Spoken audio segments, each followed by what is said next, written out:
Hello बच्चों, आप सभी का स्वागत है आपके अपने YouTube चैनल कंबोसर पर। तो इस वीडियो में देखेंगे क्लास 10th के सब्जेक्ट सामाजिक विज्ञान यानी सोशल साइंस के सारे most important MCQ question answer. और लगभग देखो बच्चों, एमसीक्यू क्वेश्चंस की प्रॉब्लम क्या रहती है कि वो कहीं से भी पूछे जा सकते हैं ना। तो मैं ये नहीं कहूंगा 10 आपको एमसीक्यू करा दे रहा हूँ, 20 एमसीक्यू करा दे रहा हूँ। बट हाँ, ये है कि आपको इतने एमसीक्यू कवर करा दूंगा, आपको पता भी नहीं चलेगा और आपके लगभग सारे जो मोस्ट इंपोर्टेंट क्वेश्चन एमसीक्यू हैं वो सारे कवर हो जाएंगे और एग्जाम में एक भी ऐसा एमसीक्यू आपको देखने को नहीं मिलेगा जो बाहर से आए। ठीक है। और ये जो एमसीक्यू बताऊंगा वो आपके एक एक नंबर के जो short question answer, very short question answer पूछे जाते हैं, उसमें भी आपको ये देखने को मिलने वाले हैं। और जो बच्चे इंग्लिश मीडियम वाले हैं उनके लिए पीडीएफ प्रोवाइड करा दूंगा, डिस्क्रिप्शन में उनको पीडीएफ मिल जाएगी। और जो बच्चे हिंदी मीडियम वाले हैं वो यहीं से इसको तैयार करते रहेंगे और जैसे जैसे बच्चों मैं आंसर बोलूंगा वैसे वैसे आप माइंड में सेट करते जाएंगे कि हाँ, इस क्वेश्चन का आंसर ये है। और इसको अगर आप 2 से 3 बार रिवाइज कर लेते हैं तो बहुत अच्छे से प्रिपरेशन हो जाएगी आपके एमसीक्यू क्वेश्चन आंसर की। और अगर आप ये जितने एमसीक्यू आपको कराऊंगा लगभग 5 पार्ट में आपके एमसीक्यू आएंगे। पहले बता दे रहा हूँ, लगभग 5 पार्ट में आपकी ये पूरे एमसीक्यू कवर कराऊंगा और पूरी बुक के एमसीक्यू क्वेश्चन आंसर कवर कराऊंगा। और इसमें वो सारे क्वेश्चंस भी रहेंगे जो आपके प्रीवियस एग्जाम में अब तक पूछे जा चुके हैं, है ना। तो देखो, एमसीक्यू है कि कहीं से भी आ सकते हैं, बट ये है कि सारे जो प्रीवियस एग्जाम में 5 से 10 साल के अंदर अंदर आए हैं वो एमसीक्यू सारे इसमें आपको देखने को मिलेंगे। प्लस इस बार जिन क्वेश्चंस के चांसेस हैं आने के वो भी आपको कवर पूरे कराऊंगा।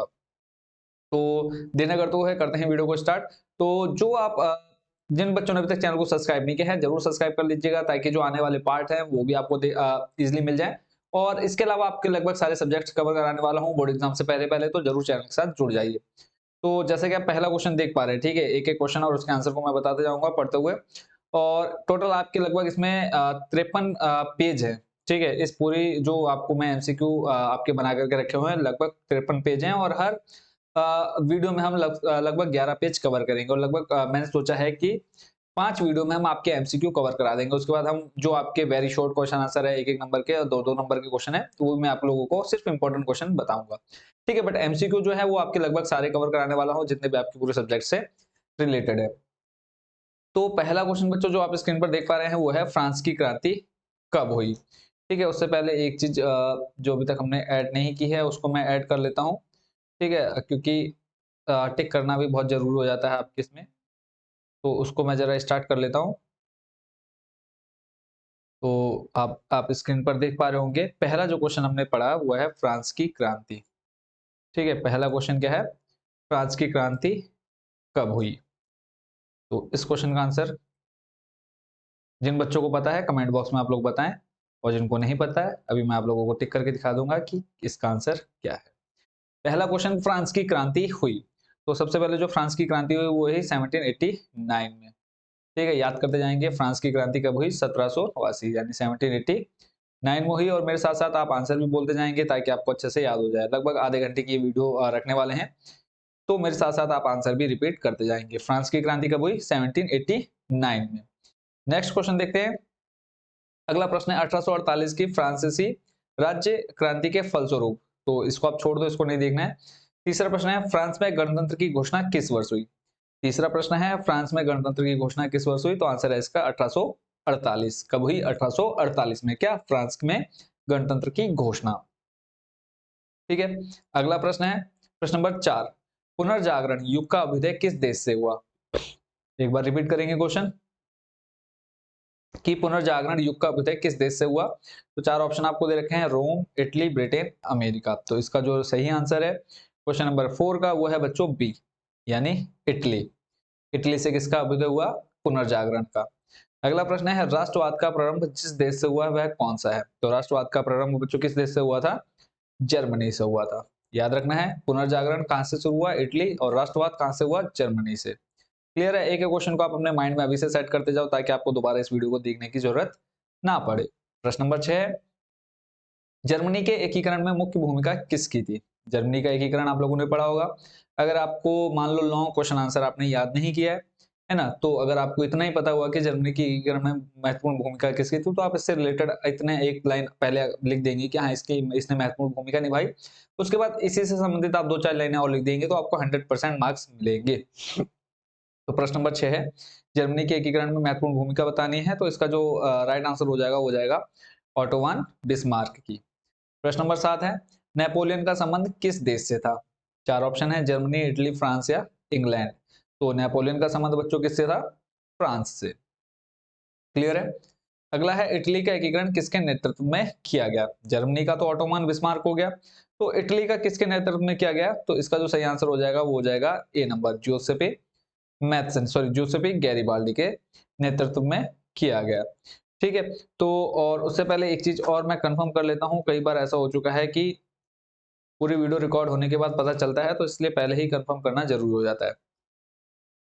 तो सब कुछ ठीक चल रहा है, तो अब चलते हैं अगले प्रश्न पर।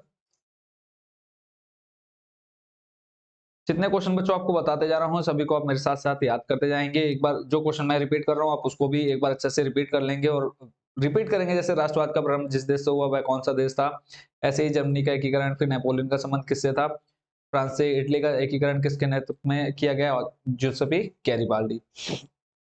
अगला प्रश्न है, यंग इटली सोसाइटी का संस्थापक कौन था? प्रश्न नंबर 9 है, यंग इटली सोसाइटी का संस्थापक कौन था? प्रश्न नंबर 9 का जो सही आंसर है वो है मैजनी या मैथसिनी।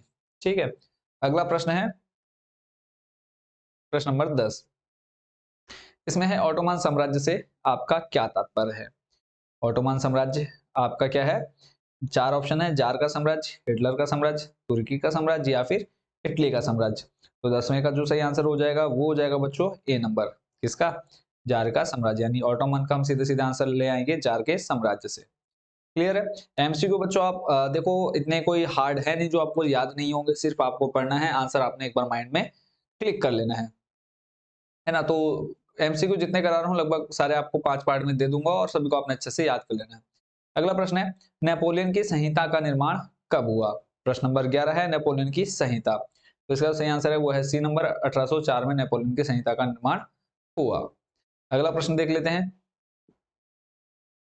प्रश्न नंबर 12, फ्रांस की 1804 की नागरिक संहिता को प्रायः कहा जाता है? तो क्या कहा जाता है? नेपोलियन की संहिता। प्रश्न नंबर 12 है, 12वें का जो सही आंसर है वो है डी नंबर, नेपोलियन की संहिता।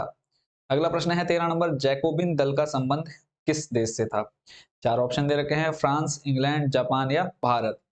तो जैकोबिन दल का संबंध था बच्चों, जल्दी से कमेंट करके बताओ। प्रश्न नंबर 13 का जो सही आंसर है वो है ए नंबर, फ्रांस से। जैकोबिन दल का संबंध किस देश से था? फ्रांस से। चलते हैं अगले क्वेश्चन पर। अगला प्रश्न है, फ्रांसीसी क्रांति का झंडा कितने रंग का चुना गया? चार ऑप्शन है, 2, 4, 3 या 5। तो प्रश्न नंबर 14 है, इसका जो सही आंसर है वो है सी नंबर, यानी 3। फ्रांसीसी क्रांति का झंडा 3 रंग का चुना गया। प्रश्न नंबर 15 है, यूनानी स्वतंत्रता के लिए संघर्ष आरंभ हुआ? यूनानी स्वतंत्रता के लिए संघर्ष कब आरंभ हुआ? प्रश्न नंबर 15 है, इसका जो सही आंसर है वो है डी, सन 1821 में। प्रश्न नंबर 16 है, जॉल वेराइन नामक शुल्क संघ की स्थापना कब हुई? चार ऑप्शन है, 1848, 1815, 1870 या 1834 में। तो प्रश्न नंबर जो 16 है इसका जो सही आंसर है वो है डी नंबर, 1834 में। किसकी? जॉल वेराइन जो शुल्क था इसकी स्थापना की गई थी। ठीक है, शुल्क संघ की स्थापना की गई। अगला प्रश्न है प्रश्न नंबर 17, इसमें पूछा है वियना सम्मेलन आयोजित किया गया। सारे इंपॉर्टेंट एमसीक्यू हैं तो सभी को आप याद कर लीजिएगा। वियना सम्मेलन आयोजित किया गया, प्रश्न नंबर 17 है। इसका जो सही आंसर हो जाएगा वो हो जाएगा 1815 में। इसका वियना सम्मेलन कब? 1815 में। कावूर कौन था? अगला प्रश्न क्या है, कावूर कौन था? तो कावूर कौन था? सार्डिया और पीडमांट का क्या था? प्रधानमंत्री। सी नंबर इसका सही आंसर हो जाएगा, इसका 18 का। कावूर कौन था? सारणी और पीडमांट का प्रधानमंत्री था।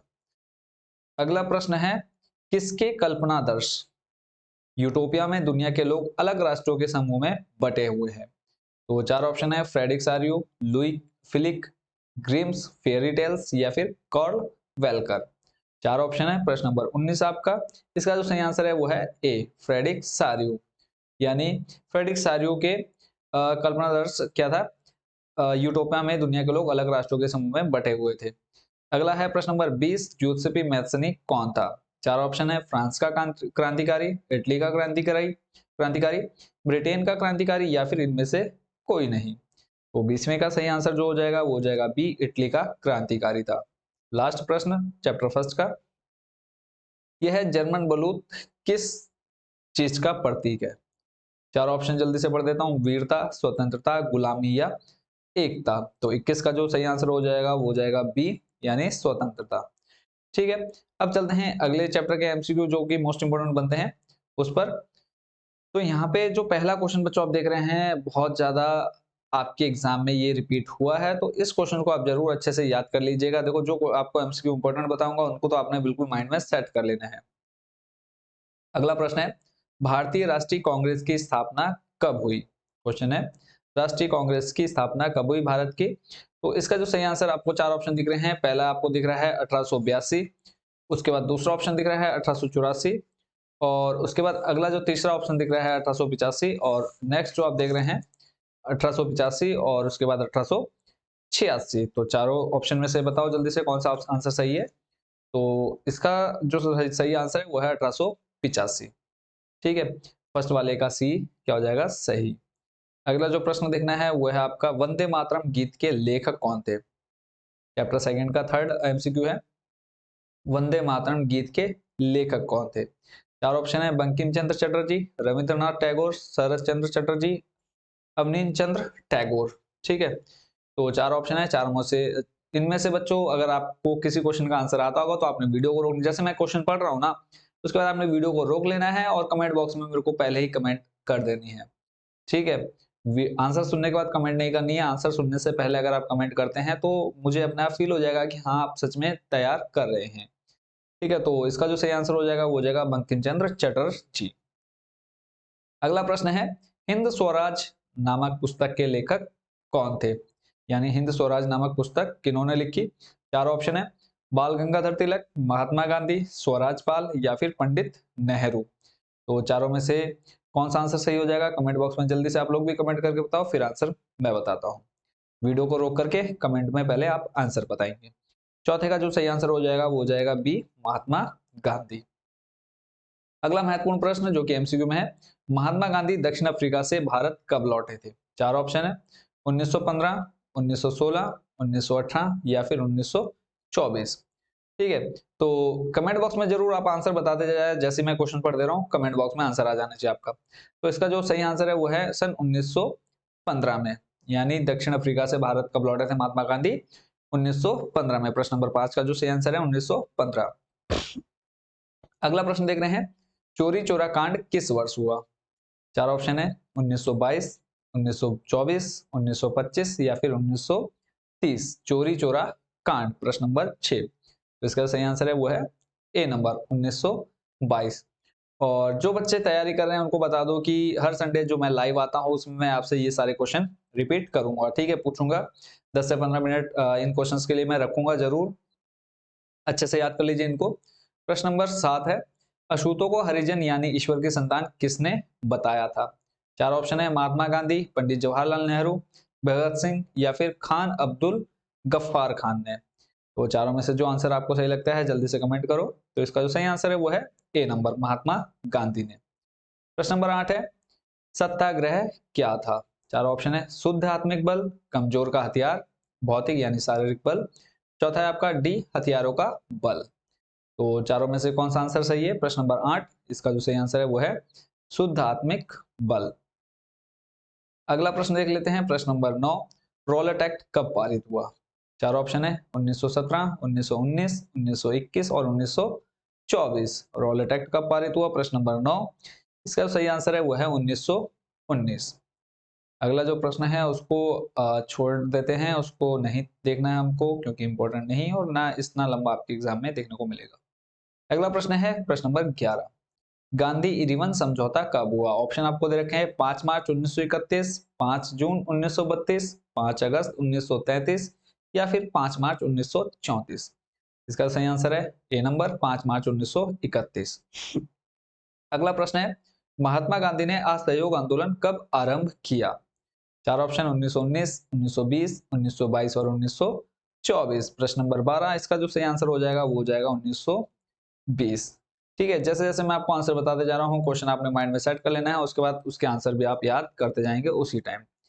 बात के लिए नहीं छोड़ने हैं, आंसर भी आप याद करते जाएंगे। अगला प्रश्न है, किस स्थान की हिंसक घटना के कारण गांधी जी ने सन 1922 में असहयोग आंदोलन रोक दिया था?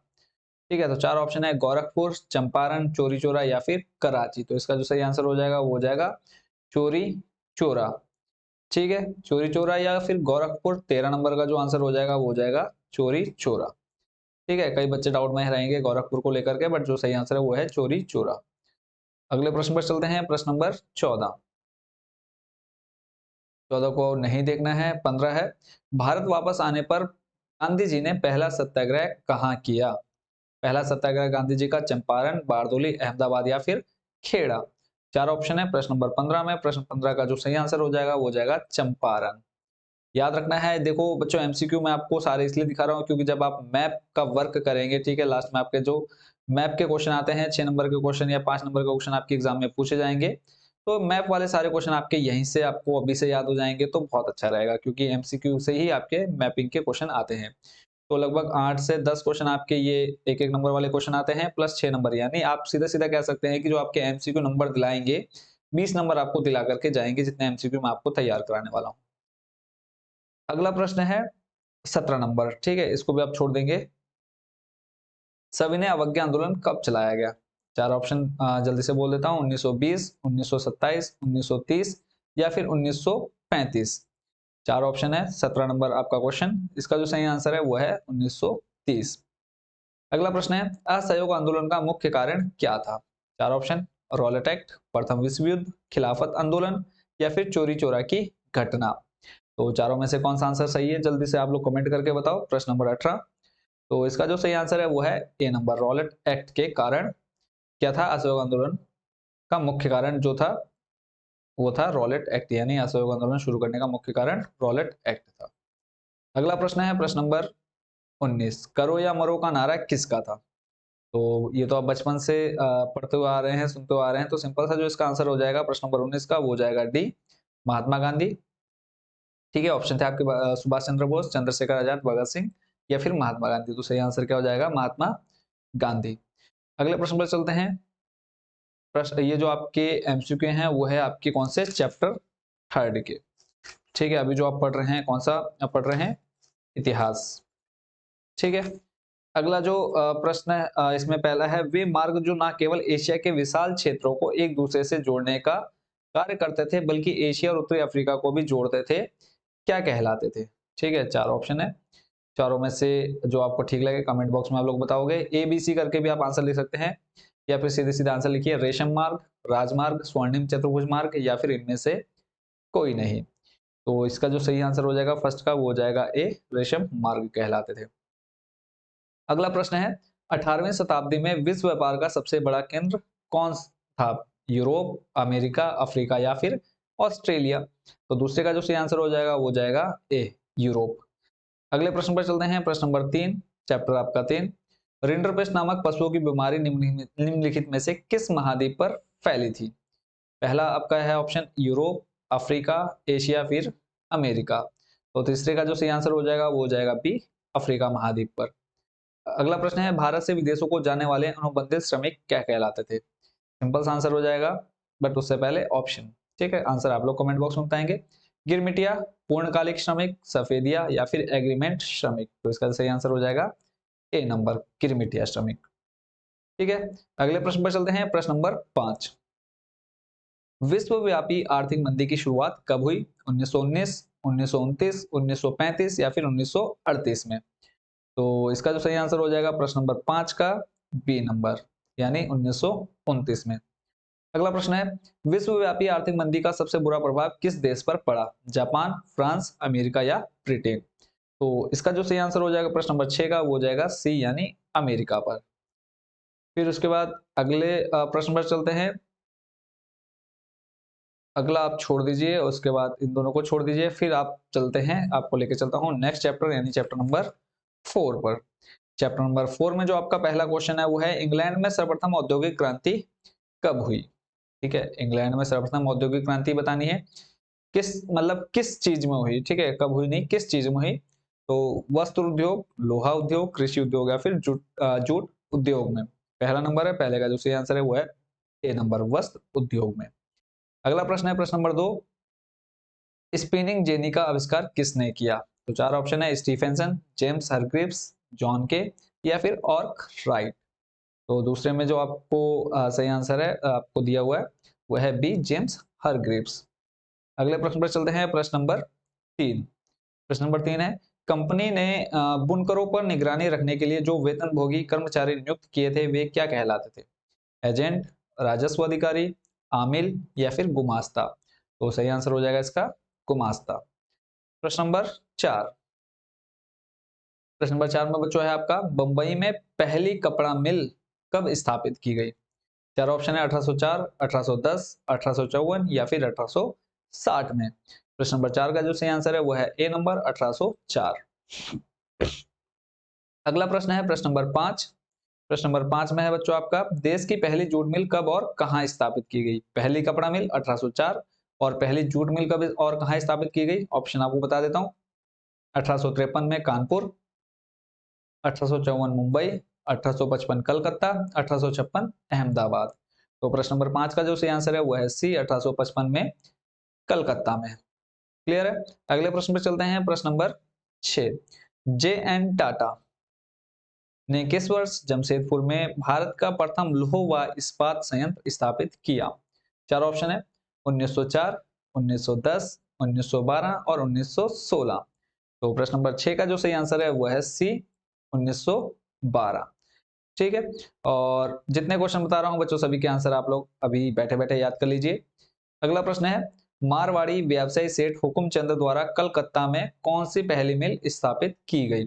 कपड़ा मिल, जूट मिल, चीनी मिल या फिर इनमें से कोई नहीं? सातवें का जो सही आंसर हो जाएगा वो जाएगा बी, जूट मिल स्थापित की गई।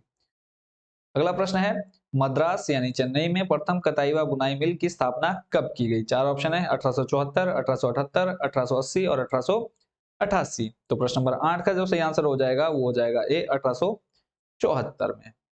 क्लियर है? चलते हैं नेक्स्ट पेज पर। और जितने क्वेश्चन बच्चों आपको एमसीक्यू दिखा रहा हूं सभी का आंसर आप लोग मुझे कमेंट बॉक्स में जरूर बताते जाएंगे ताकि आप लोगों की तैयारी भी साथ में होते जाए। अगला प्रश्न है प्रश्न नंबर 5। चैप्टर का नाम है मुद्रण संस्कृति और आधुनिक दुनिया। विश्व में सर्वप्रथम मुद्रण की तकनीक किस देश में विकसित हुई? पहला है आपका भारत, दूसरा चीन, तीसरा जर्मनी, चौथा आपका फ्रांस। चार ऑप्शन है, चारों में से जो सही आंसर है वो है चीन, यानी मुद्रण की तकनीक सबसे पहले चीन में विकसित हुई थी। प्रश्न नंबर 2 है, जापान की सबसे प्राचीन मुद्रित पुस्तक का नाम? डायमंड सूत्र, डायमंड पॉकेट, यूनिवर्सल टूथ या फिर ए होली प्लेस या अ होली प्लेस? तो इसका सही आंसर है वो है डायमंड सूत्र। अगला प्रश्न है प्रश्न नंबर 3। तुलसीदास द्वारा रचित श्री रामचरितमानस का प्रथम मुद्रित संस्करण कहां से प्रकाशित हुआ? ऑप्शन है आपके अहमदाबाद, मुंबई, मद्रास या फिर कलकत्ता।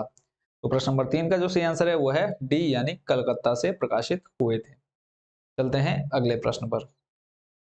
प्रश्न नंबर 4 है, चीन में इटली में वुड ब्लॉक वाली छपाई की तकनीक लेकर कौन आया था? ऑप्शन आपके Martin Luther, Columbus, Marco Polo या फिर वास्को डी गामा। तो चौथे का जो सही आंसर है वो है बच्चों सी नंबर, मार्को पोलो। प्रश्न नंबर 5 है, आधुनिक छापे खाने का आविष्कार किसने किया? योहान गुटेनबर्ग, मार्को पोलो, इरेस्मस या फिर दीद्रो? तो इसका सही आंसर हो जाएगा वो जाएगा ए, योहान गुटेनबर्ग। प्रश्न नंबर 5 का जो सही आंसर है ए नंबर। अगले प्रश्न को देखते हैं, किसके छपे हुए लेखों के कारण यूरोप में धर्म सुधार आंदोलन शुरू हुए? ऑप्शन है काल्विन, मार्टिन लूथर, इरेस्मस या फिर दीद्रो। तो प्रश्न नंबर 6 का जो सही आंसर है वो है बी नंबर, मार्टिन लूथर।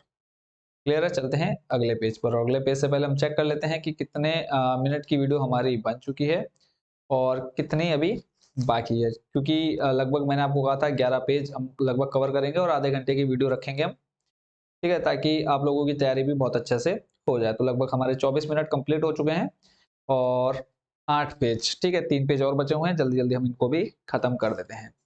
ठीक है, ताकि आप लोगों को भी ज्यादा टाइम आपका ना वेस्ट हो और आप लोगों की तैयारी भी बहुत अच्छे से हो जाए। ठीक है, अगला प्रश्न है उसके बाद, जापान का प्रसिद्ध चित्रकार कौन था? ठीक है, चार ऑप्शन है कितगावा उतामारो, मार्को पोलो, मार्टिन लूथर या फिर जेन ऑस्टिन। तो इसका सही आंसर हो जाएगा कितगावा उतामारो। ठीक है, प्रश्न नंबर 7 का सही आंसर ए नंबर। प्रश्न नंबर 8, संवाद कौमुदी नामक समाचार पत्र का प्रकाशन कब किया गया? ऑप्शन आपका 1821, 1824, 1830 या फिर 1846। तो प्रश्न नंबर 8 का सही आंसर हो जाएगा बच्चों ए नंबर, सन 1821। ठीक है। और उसके बाद अगला प्रश्न है, फारसी अखबार जाम ए जहानामा तथा शमशूल अखबार किस वर्ष प्रकाशित हुए? ऑप्शन आपके 1880, 1881, 1882, 1884। तो चारों में से जो सही आंसर हो जाएगा प्रश्न नंबर 9 का, वो है सी नंबर, यानी 1882 में।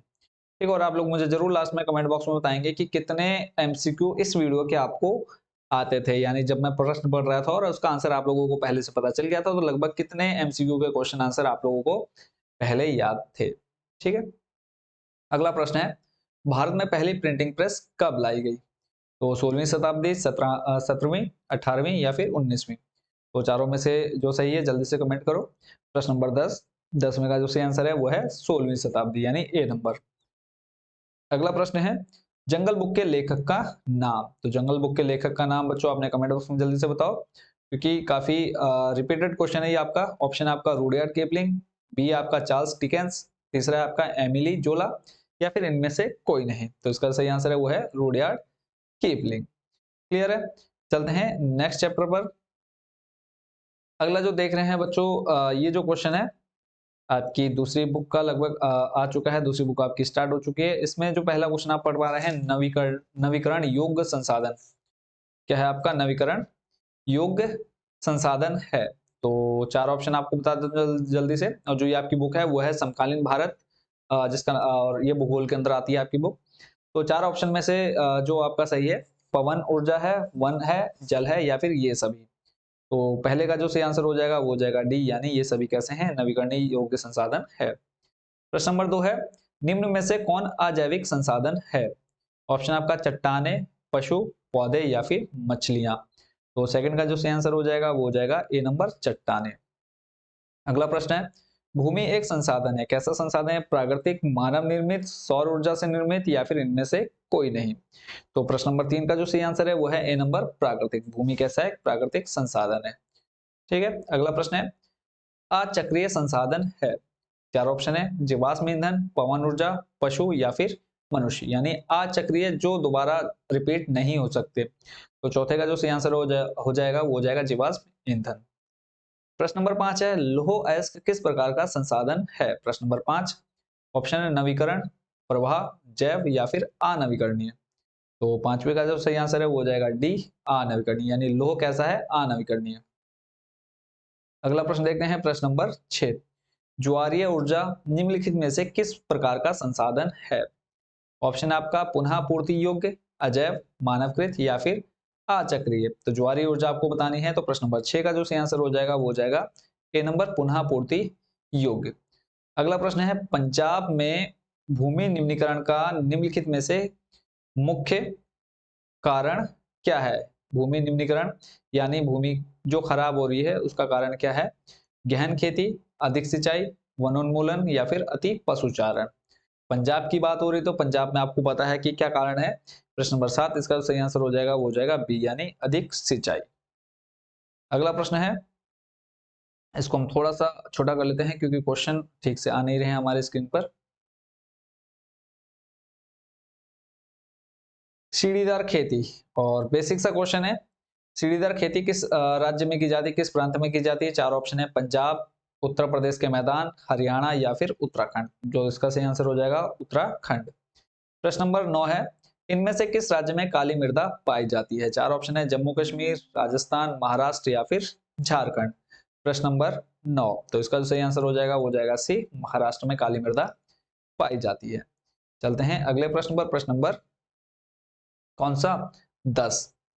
और 10 आपको देख लेते हैं फिर भी इसका आंसर जल्दी जल्दी। बोला है, निम्नलिखित में से कौन सी मृदा या मिट्टी भारत के सबसे विस्तृत क्षेत्र में पाई जाती है और भारत के लिए अति महत्वपूर्ण मिट्टी है?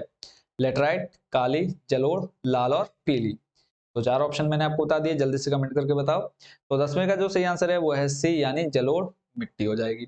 भारत के मैदानी क्षेत्र का क्षेत्रफल कितना है, यानी कितने क्षेत्रफल में मैदानी क्षेत्र बसा हुआ है? तो 43, 30, 27 या फिर 46। तो प्रश्न नंबर 11 का जो सही आंसर हो जाएगा ए नंबर, 43% कितना है, क्या है? मैदानी क्षेत्र है।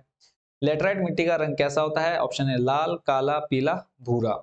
प्रश्न नंबर 12 का जो सही आंसर हो जाएगा वो हो जाएगा सी, पीला रंग होता है किसका, लेटराइट मृदा का, मिट्टी का। अगला प्रश्न है उत्तर प्रदेश राज्य में कौन सी मिट्टी पाई जाती है। तो उत्तर प्रदेश राज्य में चार ऑप्शन आपको दिखा देता हूं। पहला है आपका जलोढ़, दूसरा पर्वतीय, तीसरा लेटराइट या फिर काली या रेगुर। ठीक है, तो चारों में से आपका कौन सा आंसर सही है, प्रश्न नंबर 13 का ए नंबर जलोढ़ मिट्टी पाई जाती है। चलते हैं अगले पेज पर। अगला जो क्वेश्चन है बच्चों वो है, आप देख पा रहे हैं, कपास की खेती के लिए सबसे उचित भूमि कौन सी है। ऑप्शन बच्चों हैं आपके काली मिट्टी, लाल मिट्टी, जलोढ़ मिट्टी या फिर लेटराइट मिट्टी। तो प्रश्न नंबर 14 का सही आंसर हो जाएगा बच्चों ए नंबर काली मिट्टी। प्रश्न नंबर 15 है पर्वतों पर मृदा अपर्दन का साधन है पवन, हिमनद, जल या फिर पशुचारण। तो मृदा अपर्दन सबसे बड़ा किस कारण से होता है पहाड़ों पर। इसका जो कारण है वो है सी यानी जल के कारण। अगला प्रश्न है प्रश्न नंबर 16, लाल मिट्टी लाल पीली मिट्टी कहाँ पाई जाती है, दक्कन के पठार में, मालवा प्रदेश में, ब्रह्मपुत्र घाटी में या फिर थार रेगिस्तान में। प्रश्न नंबर 16 है, इसका जो सही आंसर हो जाएगा वो हो जाएगा ए दक्कन के पठार में। ठीक है, तो जितने क्वेश्चन आंसर बच्चों आपने देखे हैं सभी को आप अच्छे से प्रिपेयर करिए, और अगर कोई क्वेश्चन कोई डाउट आपके मन में अभी भी रह गया और जरूर आप पूछिएगा। अभी एक पेज आपका बचा हुआ, हम इस एक पेज को भी जल्दी से देख लेते हैं, है ना, और ताकि हमारा 5 वीडियो में ये कंप्लीट हो जाए और आपको ज़्यादा वेट ना करना पड़े। और देखो आपको सारे सब्जेक्ट की तैयारी बहुत अच्छे से कराऊंगा, तो किसी भी क्वेश्चन को आपने छोड़ना नहीं है। जितने क्वेश्चन आपको बता रहा हूँ सभी को आप अच्छे से प्रिपेयर कर लीजिएगा। अगला जो प्रश्न है इसमें पूछा है इनमें से कौन सी टिप्पणी प्राकृतिक वनस्पति जात और प्राणी जात के ह्रास का सही कारण नहीं है। ठीक है, चैप्टर आपका सेकंड है। तो इसका जो पहले का ऑप्शन दे रखे हैं, पहले में कृषि प्रसार, वृहत स्तरीय विकास परियोजनाएं, पशुचारण और ईंधन लकड़ी एकत्रित करना या फिर तीव्र औद्योगिकरण और शहरीकरण। तो चारों में से जो आंसर सही है वो है सी नंबर पशुचारण और ईंधन लकड़ी एकत्रित करना। क्लियर है, चलते हैं अगले प्रश्न पर। प्रश्न नंबर 2 है, इसमें आपको कहा है इनमें से कौन सा संरक्षण तरीका समुदायों की सीधी भागीदारी नहीं करता। ऑप्शन आपके संयुक्त वन प्रबंधन, बीज बचाओ आंदोलन, चिपको आंदोलन या फिर वन्य जीव पशु विहार का परिसीमन। तो प्रश्न नंबर 2 का सही आंसर है डी वन्य जीव पशु विहार का परिसीमन। ठीक है, यहाँ जितने बच्चे पढ़ने आते हैं सभी को ये सारे क्वेश्चंस बहुत अच्छे से याद करा दिए हैं। प्रश्न नंबर 3 है, इनमें से कौन सी लुप्त जाति है, एशियाई चीता, निकोबारी कबूतर, एशियाई हाथी या फिर काला हिरण। प्रश्न नंबर 3 का जो सही आंसर है वो है ए नंबर एशियाई चीता। अगला प्रश्न है, भारत के जिस राज्य में स्थायी वनों के अंतर्गत सबसे अधिक क्षेत्र है वह कौन सा क्षेत्र है। ऑप्शन पंजाब, अरुणाचल प्रदेश, मध्य प्रदेश, गुजरात। तो चारों में से जो सही आंसर है प्रश्न नंबर 4 का वो है सी नंबर मध्य प्रदेश में स्थायी वनों के अंतर्गत सबसे अधिक क्षेत्र आता है, कहां पे, मध्य प्रदेश में। अगला प्रश्न है, चिपको आंदोलन का संबंध किस क्षेत्र से है। चार ऑप्शन हिमालय, प्रायद्वीपीय, मरुस्थलीय या फिर इनमें से कोई नहीं। तो इसका जो सही आंसर है वो है हिमालय क्षेत्र। ठीक है, प्रश्न नंबर 6 है, सरिस्का बाघ रिजर्व किस राज्य में स्थित है। सरिस्का बाघ रिजर्व किस राज्य में है, उत्तर प्रदेश, मध्य प्रदेश, राजस्थान या फिर गुजरात। तो प्रश्न नंबर 6 का सही आंसर है सी नंबर राजस्थान। क्लियर है। अगला क्वेश्चन है प्रश्न नंबर 7 है, वन्य जीव अधिनियम किस वर्ष लागू किया गया। 1972, 1974, 1976 या फिर 1980। प्रश्न नंबर 7 का सही आंसर हो जाएगा 1972। अगला प्रश्न नंबर 8 है, निम्नलिखित में से कौन सी प्रजाति संकट ग्रस्त है। मणिपुरी हिरण, गैंडा, शेर पूंछ वाला बंदर या फिर ये सभी। तो प्रश्न नंबर 8 का जो सही आंसर है वो है सी नंबर शेर पूंछ वाला बंदर। अगले प्रश्न पर चलते हैं। प्रश्न नंबर 9 है, स्थानांतरित कृषि को पूर्वोत्तर भारत में किस नाम से जाना जाता है। झूमिंग कृषि, आदिम कृषि, मिल्पा कृषि या फिर टालमा कृषि। तो प्रश्न नंबर 9 का जो सही आंसर है वो है ए नंबर झूमिंग कृषि।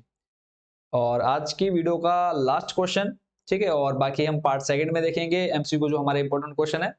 तो लास्ट क्वेश्चन है आपका, सुंदरवन राष्ट्रीय उद्यान भारत के किस राज्य में है। ऑप्शन है आपका असम, पश्चिम बंगाल, बिहार या फिर उत्तर प्रदेश। तो इसका जो सही आंसर है वो आप मुझे कमेंट बॉक्स में बताएंगे कि इस क्वेश्चन का आंसर क्या है।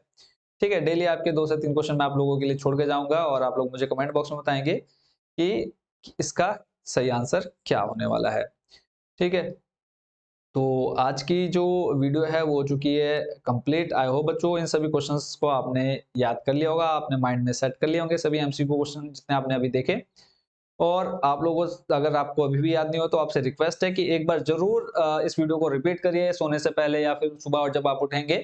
ठीक है, तो इसको भी इस वीडियो को जरूर चला करके रख दें, क्योंकि क्वेश्चन के साथ साथ मैंने आपको ऑप्शन भी दिए हैं और उसके आंसर भी मैंने आपको बताए हैं। तो इससे क्या होगा, मान लो आप रात को सोने जा रहे हैं तो आप वीडियो को चला करके रख देंगे, तो आप जब मैं क्वेश्चन पढ़ रहा हूं तो आपके माइंड में क्वेश्चन भी चले जाएगा और ऑप्शन भी चले जाएंगे और उसका आंसर भी चले जाएगा।